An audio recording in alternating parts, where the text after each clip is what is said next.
Hi, my name is Corey Hanneman with FirmeCrete, and today we're going to talk about modern lakeside living in Horseshoe Bay, Texas. Where in the world is Horseshoe Bay, Texas? Well, I would posit it's a very special part of the world where the Colorado River gets dammed up by the Wirtz Dam and the Max Starkey Dam coming into Austin, Texas. That created a little thing called Lake Granite Shoals, and the south and fancy part of that lake is a place called Horseshoe Bay. Little history lesson here. In 1959, there was a Texan named Lyndon B. Johnson who buys some waterfront property maybe 40 miles from the family ranch. And the next year, he becomes the vice president. 3 years after that, he had to step in and be the president and was elected to a full term in 1964. The year after that, they decided to rename Lake Granite Shoals to Lake LBJ. And then, funny fact, in the 1970s, the lake starts going up and down an awful lot less. What I mean by that is there's a pair of dams, one on either end of the lake, and it was always a pass-through lake. But the story goes that LBJ was out cruising on a speedboat and ran that joker aground, and it pissed him off. And so he called the Lower Colorado River Authority and gave them some resources. And from then on, the lake nearly moved 6 inches one way or the other. Now that resulted in some very fine waterfront property, and so nearly half the homes in Horseshoe Bay are second homes, but even still, the median home value is more than double the Texas average.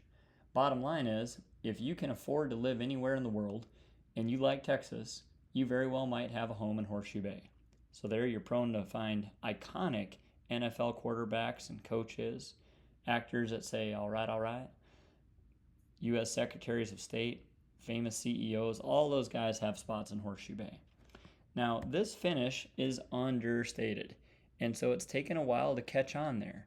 And it's kind of frankly more of a California style. This picture was unashamedly grafted from the Trademark Concrete Systems website, where they say that their work defines decorative concrete in California. That's a big statement. Like I said, if you travel and you stare at concrete a lot, you notice a level of craftsmanship in California that's just, well, it's not like anything else. And so it becomes commonplace out there in front of a lot of fancy buildings. There'll be these exposed finishes, and they're modern and they're clean, and people that have a sense of design are tickled by them, but you don't necessarily realize it because it's understated. It just kind of fades into the background. Well, Element 7 Concrete brought that finish to good old Horseshoe Bay, Texas. This whole experience right here reminds me of Sarah Susanka saying, an entryway is not 40 square feet in the front of a building, but it's a series of impressions.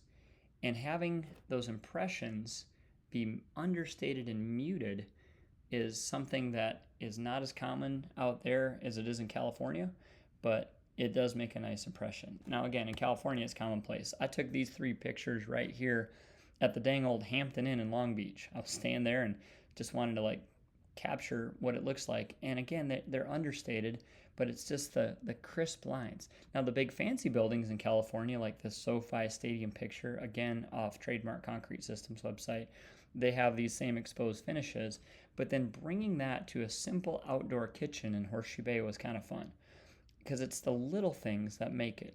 When you stare at it closely, you'll notice that there have been white pieces of sand and certain black pieces of sand and everything in between intentionally selected to give that impression that's understated and soft. And whether you're coming at the property from the street at this front entrance here, or if you're coming at the property from the water, you not only get the impression of excellent cast-in-place concrete, but that finish is carried down on the stair risers, on the side of the slab, on the bulkhead, on things that would be very hard to do a sand-exposed finish. And it also allowed Element 7 Concrete to square away the stair nosings that weren't totally straight, the risers that had terrible honeycomb, and just create better-looking stairs than anybody in a 50-mile radius could have cast with cast-in-place concrete.